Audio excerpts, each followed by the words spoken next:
Tama kayo sa Bridget. Ikaw ba yung sinasabi mo? Opo. Malapit na tayo iwan ng kinakapatid ko. Ayaw na sana malaman mo yung tungkol dito, pero hindi ko kayang ako lang na nakakaalam. Gusto ko makasama sa Eh. kailangan siya ng Bridget ngayon.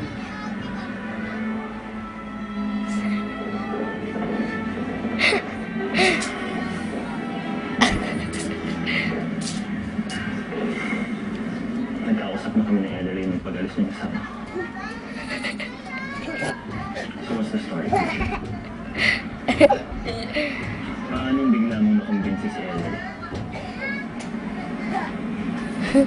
Ano bang sinabi sa'yo ni Ellery? Yun na. Kaya bigla ako lalo curious.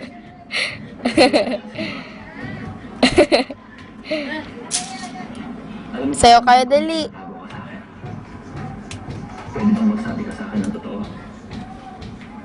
Bakit bigla-bigla na lang napapayag mo sa Ellery ibigay sa'yo si Sam? Kiss, kiss. Anong ginawa mo? At ibinaubayan niya sa'yo ang anak namin.